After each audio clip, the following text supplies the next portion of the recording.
자, 오늘 계속해서 사무엘상 이야기를 이어가보도록 하겠습니다. 오늘 사무엘상의 이야기는 많은 이야기들이 함께 섞여 있어요. 그러니까 배경 지식이 필요한 부분들이 조금 있습니다.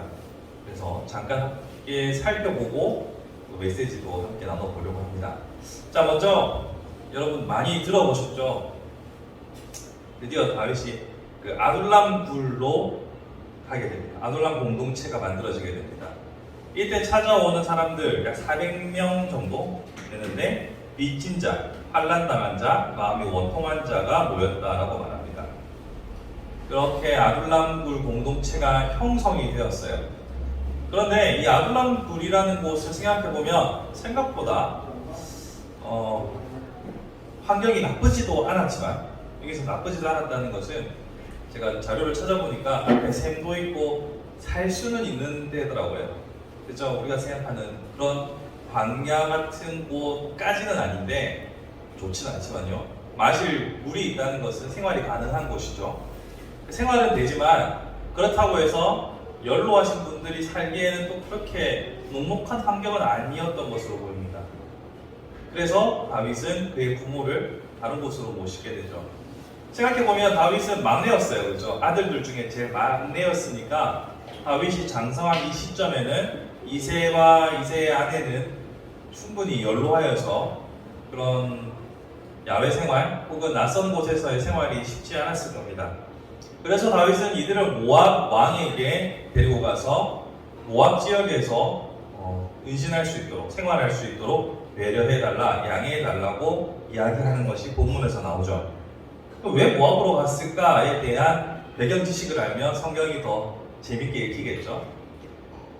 아브라함이 아니고 다윗이 그가 가지고 있는 족보를 쭉 타고 올라가다 보면 여러분이 잘 아는 누가 나오죠? 룻이 나오죠. 룻이 모압 사람입니다. 그러니까 자기 외증조모의 고향, 그러니까 다윗도 모압과 아주 관계가 없는 게 아닌 거예요. 그러니까 이런 관계를 통해서 모압의 은신처를 요구할 수 있게 된 거죠. 그래서 여러분들 룻기 맨 마지막 장에 보면 족보가 나오는데요. 한번 찾아보시겠습니까? 제가 읽어드릴게요. 룻기 4장 마지막 절을 보시면 오벳은 이새를 낳고 이새는 다윗을 낳았는데 이 오벳이 누구냐면 여러분 잘 아는 보아스의 아들입니다. 보아스의 아내가 된 룻이 나오죠. 그러니까 이 룻의 혈통을 따라서 모압에 어느 정도 비빌 수가 있는 거예요. 이 장면은 그냥 그 전에도 하나 떠오르는 게 있습니다. 야곱이 도망했을 때, 야곱이 형님과 아버지를 속이고 사기를 치고 도망했을 때 어머니의 고향으로 가서 그 은신을 하는 것을 보게 되죠. 이게 흔히 볼 수 있는 모습 중에 하나였는데 이 장면을 보면 다윗의 혈통 속에 모압이 있구나라는 것을 기억하시면 더 재미있게 읽힐 수 있겠죠. 그래서 모압으로 갔구나. 그래서 이렇게 맡겼구나. 이렇게 아시면 되겠습니다. 그렇게 해서 이 아둘람 공동체가 형성이 됩니다. 근데 이때 문제가 하나 생깁니다. 저번 시간에 제가 거짓말 이야기하면서 노 지역에서 아히멜렉이라는 이 제사장의 제사장과의 관계, 제사장과의 어떤 해프닝에 대해서 말씀드렸잖아요. 그래서 골리앗을 칼도 취하고 빵도 취하고 그렇게 했던, 물론 그 안에서 거짓이 오가긴 했지만, 근데 그 거짓말이 터집니다. 그 당시 왜 그 녹 지역에 이 도액이라는 사울의 신하가 있었는지는 알 수가 없지만 하필 있었어요. 그리고 그걸 봤던 거죠. 그것을 또 사울에게 일러바칩니다. 그러자 사울이 분노해서 그 집안을 싸그리 다 죽이게 됩니다. 그리고 나서 또 하나가 살아남았죠. 여기 보시면 아비아달이라는 아들이 하나 살아남았고 이가 장차 다윗의 대표적인 제사장이 되게 됩니다. 이런 역사적 어떻게 보면 브릿지 전환 지점에 있는 것이 바로 이 22장이에요. 자, 그러면 배경 설명은 드렸고요. 그러면 이 장을 통해서 우리가 또 하나님께서 주시는 메시지가 뭔지를 살펴봐야겠죠. 먼저 한번 생각해 볼 것은 여기 이 400명의 모인 사람들을 보시면 환난당한 자, 빚진 자, 마음이 원통한 자들의 우두머리가 다 우두머리가 되었다라고 합니다.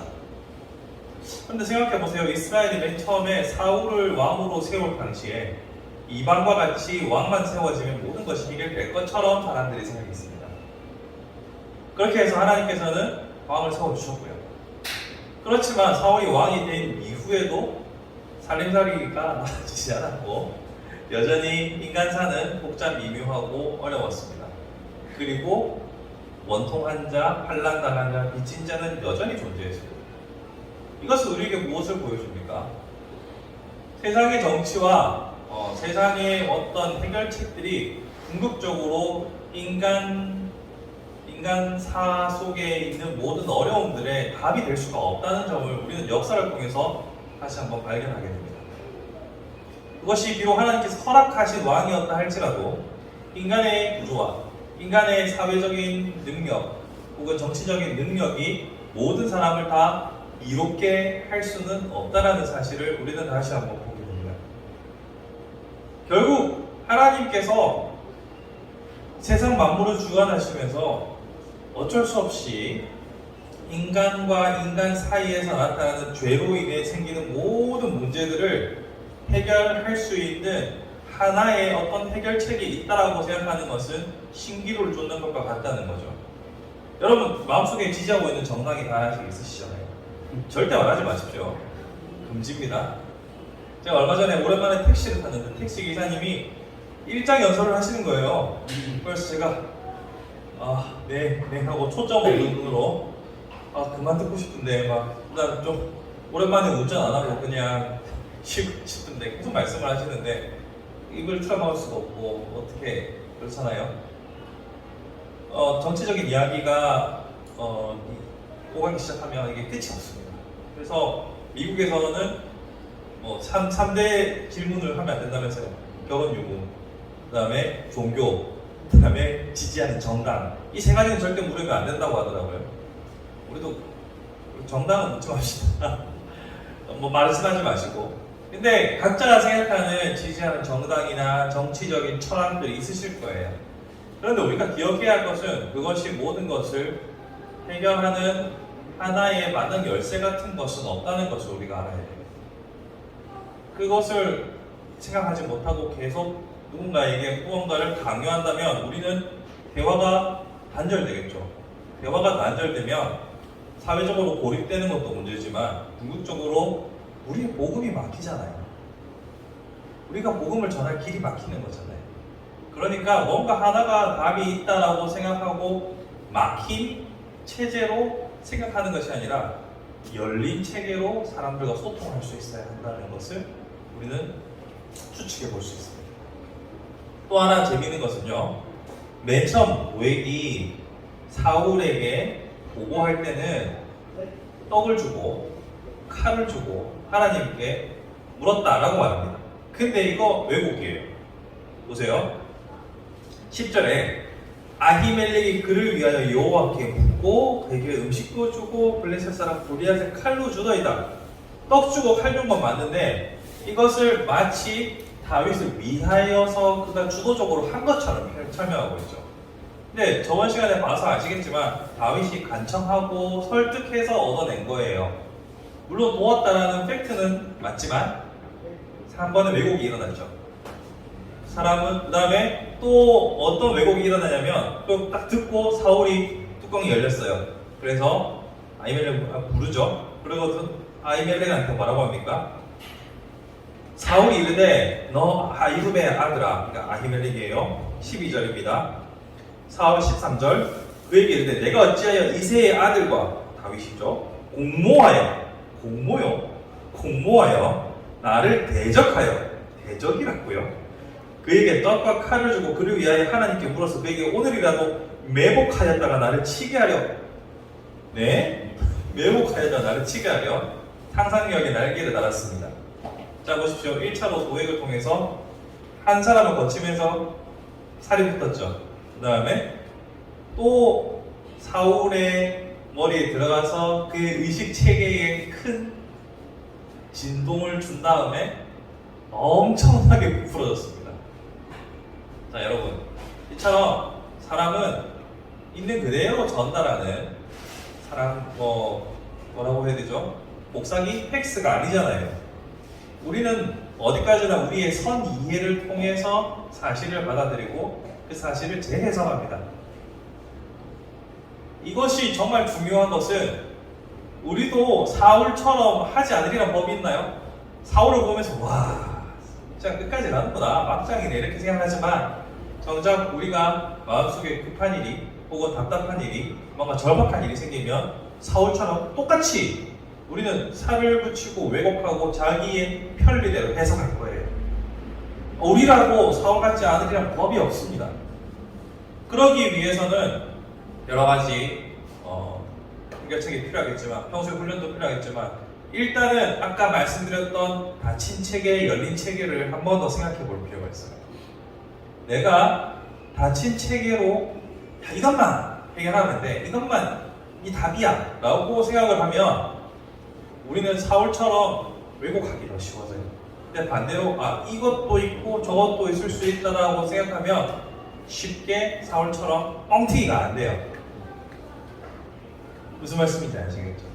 그러니까 오늘 본문 속에서 우리가 보는 인간의 천태만상을 살펴보면 하나님께서 우리에게 이런 것도 좀 주의해보지 않으련 하시는 걸로 이걸 볼 수가 있는 거예요. 우리는 얼마든지 확대하고 왜곡해서 관계를 어그러뜨릴 수 있는 사람들이라는 거죠. 하나님께서 분명히 사랑하라고 하셨잖아요. 근데 이 사랑을 실천하는데 가장 거리거리 되는 것은 바로 이런 확대 재생산들이라고 저는 생각합니다. 그런 의미에서 우리의 관계 속에서 우리의 사람들과의 사이에서 있는 그대로 볼 수 있는 이 냉철한 상태, 이것이 참 중요하다고 생각합니다. 제가 이번 주에 치과 치료를 갔었는데요. 처음으로 제가 이가 시리다 아프다 해서 병원 가보면 신경 치료해야 됩니다, 이건 안 해도 됩니다, 뭐 이렇게 치료를 진행을 했었는데 처음으로 며칠 동안 너무 아파가지고 진통제를 먹다가 병원을 갔었거든요.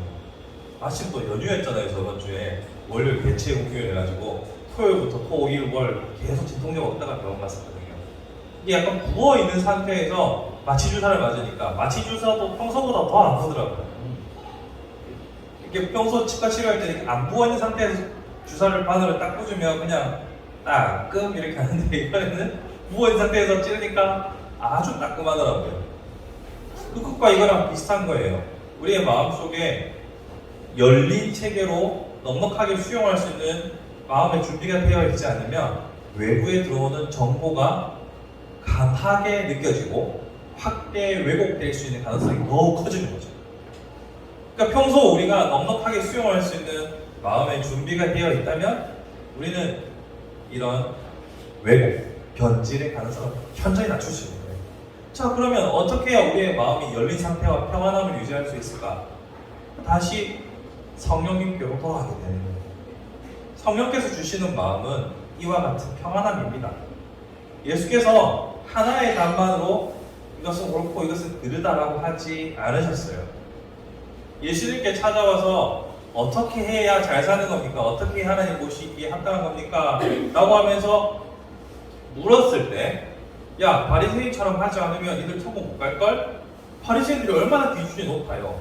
네? 그렇게 어떻게 해요? 라고 하시는데 예수님께서는 그러면서 하나 더 얹어가지고 바리새인들이라도 나한테 복사의 자식으로 혼났고 바리새인들이라도 눈으로 이미 가늠한 자는 가늠한 자고 마음으로 누군가를 미워한 자는 이미 살인자야 라고 하시면서 그 바리새인의 기준을 또 훨씬 뛰어넘어 버리셨어요. 그러면서도 예수님께서는 그렇지만 나는 너희의 약함을 이해한다는 말씀을 하시죠. 이게 예수님의 방식입니다. 예수님께서도 넉넉하게 우리를 용서하셨고 우리를 도와주시는 분이라는 사실을 알면, 즉 성령께서 주시는 마음으로 예수님을 닮으면 우리도 그럴 수 있지, 이게 인간의 연약함이지 남을 덮어주고 안아줄 수 있는 사람이 돼요. 그렇게 안아주는 사람이 되면 우리가 민감하게 반응하여서 왜곡하고 확대 재생산하지 않을 수 있는 거예요.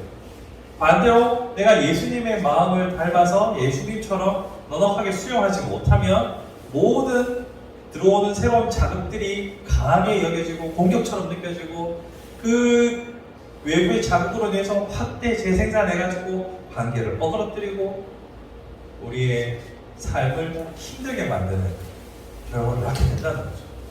그렇기 때문에 우리는 결국 이 사울을 통해서 도액을 통해서 또 다윗을 통해서 나타나는 인간의 연약함들을 덮을 수 있는, 이겨낼 수 있는 유일하신 소망된 예수님을 닮아가는 길 더욱더 열심히 바라고 강구해야 한다는 거죠. 성령께서 우리를 친히 도우셔서 9가지 열매가 맺혀지면 저는 그러한 삶이 가능하리라고 생각합니다. 결국 우리는 우리에 있는 모습 그대로에 안주하는 것이 아니라 성령님의 도우심을 따라 자라나기를 열망하는 그런 저와 여러분들이 되어야만 어느 정도 평균 이상은 하지 않을까는 당연한 거고요. 그렇게 할 때 우리 안에 기쁨이 있는 겁니다. 우리 안에 평안이 있고요. 그런 기쁨과 평안이 없으면 어떻게 우리가 이 세상에서 평강을 누릴 수 있겠습니까? 어떤 것도 우리에게 완전한 평안을 주는 것은 없습니다. 있다면 좋겠지만 어떠하고요? 말씀을 정리해 보겠습니다. 오늘 본문 속에서 나타났던 여러 가지 상황이 이제 전환되는 모든 과정 속에서 나타난 인간의 잔혹성, 이 잔혹성을 만드는 왜곡과 변질들, 그리고 그 왜곡과 변질을 만드는 우리의 마음의 불안정함, 이 모든 것들을 극복할 수 있는 첫 번째 길, 예수 그리스도를 닮아가는 성령과 동행하는 삶, 이것이 바로 우리의 삶이 되기를 간절히 소망해 봅니다.